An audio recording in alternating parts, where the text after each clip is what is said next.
Hi, I'm Andrew Berry and welcome to At the Benches YouTube channel.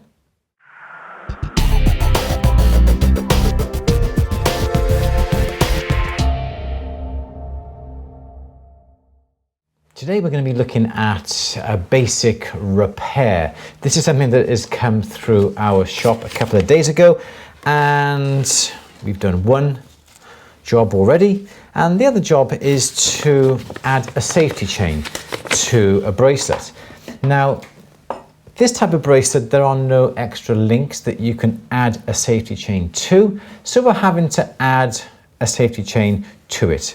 It's a nice, simple two-color, almost like a bar bracelet. These links are hollow, there's a chain running through them. A simple box clasp upon the end. It does have a safety catch on it, a little figure of 8 safety catch, but we need to add a safety chain to go on the other side. Now the problem we've got, there is nowhere to attach a safety chain to.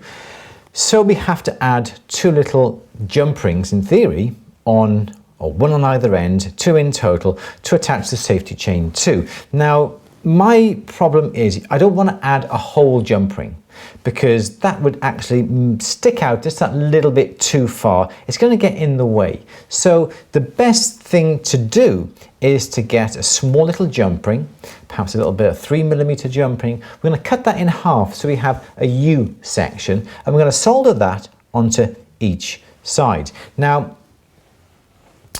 you can solder that little half a jump ring on both ends in place, and then you have to then solder the jump ring from the safety chain that we got through that loop, or you can just solder one leg, so to speak, of that little U piece, that U jump ring that we're going to solder on, and then you can open that little link up to attach the safety chain. The safety chain that we have though is really fine, and the jump ring that we're going to put on the bracelet is thicker, so it will not be able to fit through the actual links of the safety chain. So there are 2 very thin little links added onto the ends of the safety chain that we're going to use to attach the safety chain onto the bracelet. I'll come to all this in a minute. So I've made sure that it's nice and clean first. We put it through the ultrasonic, made sure that there's no excess dirt and excess bits of skin and bits of perfume that may be trapped into this area, because we're going to put the flame on it. And if there was an awful lot of sort of day-to-day wear of dead skin cells and perfume and cream, if there's anything caught up in this area, it's going to burn, it's going to go black, and it's going to look really unsightly and be really awkward to try and clean up. So we're trying to make sure that the area you're going to be soldering on, or the near to the area that you're going to be soldering on, is nice and clean. Open that up, let's just lay that down. Now I've got a jump ring that we've purchased already. You can make up your own jump rings. This is a very small jump ring. It's a nice heavy thick jump ring. As I say, it's about 3mm in diameter, and we're going to just cut this little jump ring in half. Don't use a pair of snips or cutters, end cutters, top cutters, side cutters, whatever, because you want nice flush ends to the jump ring. So we're going to hold it in our pair of parallels, get my saw, and I'm just simply going to cut through to make a little half a jump ring, and I'd advise you to cut virtually all the way through, then just get your tweezers and just simply twist that out the way. Just make sure now that those ends are nice and flat. Try not to touch the ends.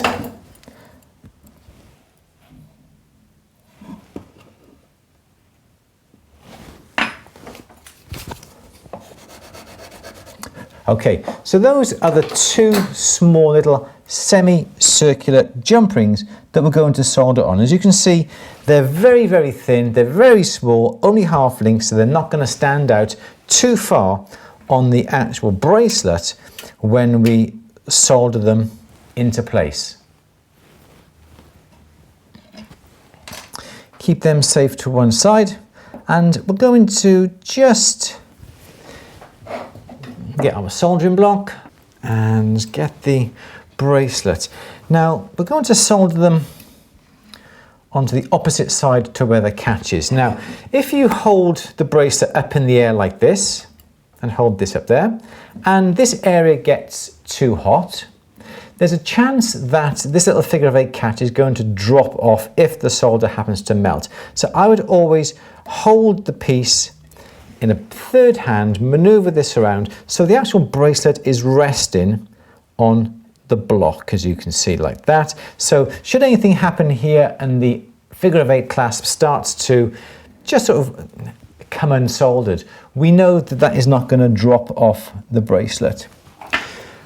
The area that's on top, bit of emery paper, let's just clean that little area where we're going to solder. Vitally important that these areas are lovely and clean.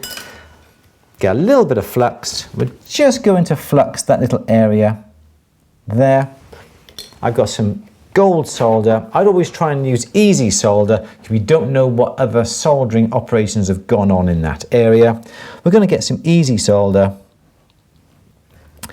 and we're just going to sort of flood this area with the solder, and then once the solder is molten, then we can get our half a jump ring and put that into place, and that should be soldered quite nicely. Just warm this up. As you can see, we've got a bit of water left in the bracelet. It's a hollow bracelet. We're going to warm up this first of all. We're going to wait for that solder to virtually melt. Get our little half a jump ring, and just get that ready to come down. Warm up the solder. The solder's just about to melt, but there we go. Ease off the flame, lift up the torch, bring it back in, come along and solder that little jump ring in place like that. Both ends of that jump ring are nicely soldered. Quickly pop that into the safety pickle. There we go.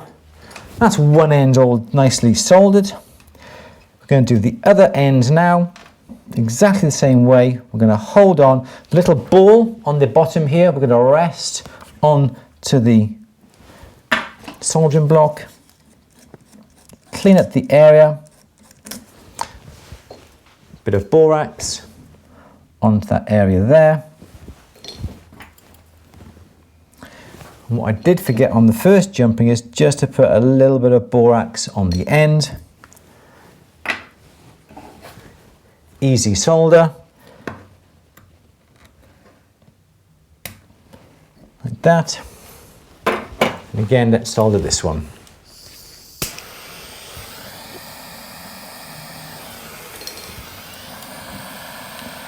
Put our solder on top.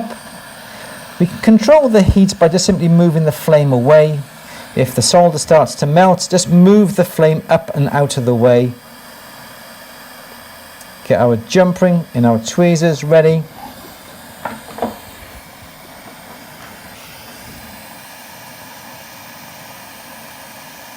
Bring the flame in.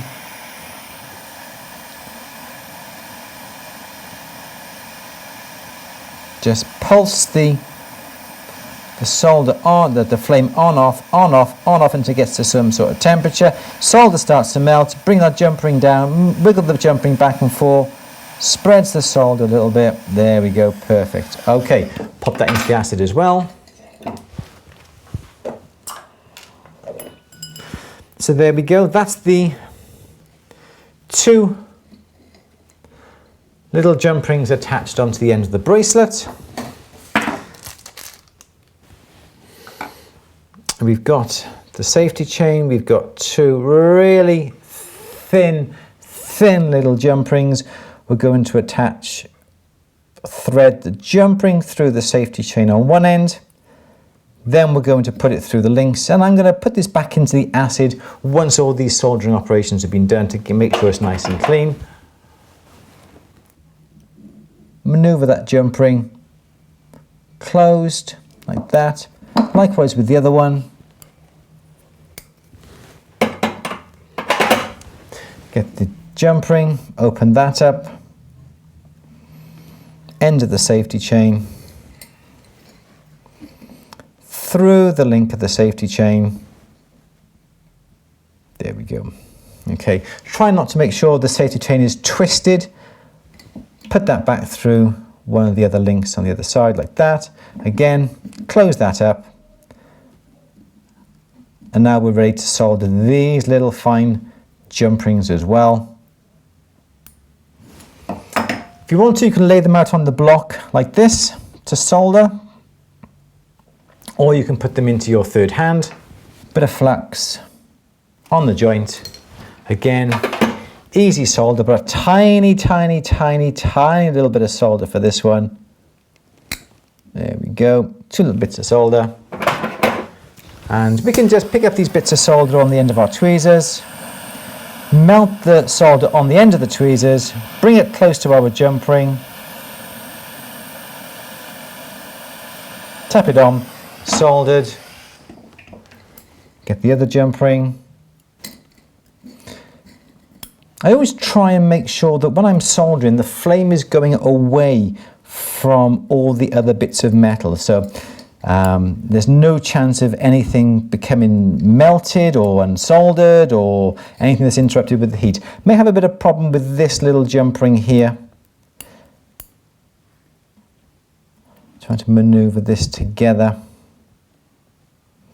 So I'm trying to lay this out. I don't think I'm going to be able to lay this out successfully. Well, there we go. May be able to. Let's have a look. Okay. And let's solder this one as well.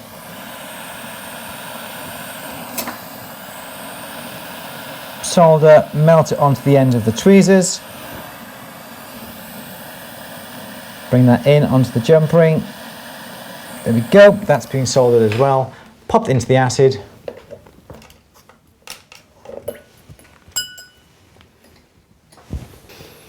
Just give that a bit of a wipe over now. And now we can leave that in the acid a bit longer if you wanted to, or we can come along just with a polishing mop now. I'm going to use one of these little bristle brushes or a white nylon brush in my flex shaft. I'll try not to use a bench mounted polish motor. It's just a little bit too dangerous now with this chain on here. So I'll hold on to the chain so the chain's not dangling down. Go over. This little brush is ideal just for getting around the areas. Make sure that I'm holding onto the chain all the time. If the chain is loose, there's a chance the chain's going to catch and it's going to be taken around in the little bristle brush. Hold on to the chain. Go over it with the little bristle brush like this. Once you've done that, clean off all the excess polish. Make sure there's no trace of the old polish, whether you put that in the ultrasonic or with nice hot soapy water. Once you've done that, give it a nice bit of a rouge, again being very, very careful that you hold on to the chain so the chain does not get caught up in the little brush. Nice soft woolen mop, just something like this, just to go over to give it a final polish. So we've rouged it with a nice soft woolen mop, cleaned it, it's gone through the ultrasonic in this case, or you can use nice hot soapy water, and there's our safety chain upon the bracelet. Nice, safe and secure. The little links, little half links here, hardly stick out at all. Nice and safe and secure. Better than if we'd soldered on the whole jump ring on either side. Cheaper way of doing this, we've only used one jump ring instead of using two. And there we go, all done. It pays to be sympathetic when it comes to adding things like safety chains and clasps and other bits and pieces to items of jewelry. It must always look as if the item has had that safety chain on there right from when it was made. I don't like anything that looks unsightly to the eye, that's going to catch, because that's the worst type of repair that you can do. Because the client is always going to be coming back saying, oh, it's snapped off, it's caught on my jumper and so forth. So everything that you do has to be sympathetic to the piece. And what we've done here, little half links, nice close to the bracelet, not going to get caught in anything. My client will be really, really happy with that. That's how we add a safety chain onto a bracelet, add in those extra half links. Please subscribe if you haven't done already. If you've enjoyed the film and want to see more films on our YouTube channel, click the subscribe button, smash that little bell icon if that's something that you're into. Don't forget, please give me a thumbs up if you like this film. Let me know if you want me to do any other type of repairs on our YouTube channel. Just mention in the comment sections down below, and share it with your friends if you feel that they could benefit from this type of technique. In the meantime, my name's Andrew Berry for At The Benches YouTube channel. Thank you for watching. See you next time. Bye-bye.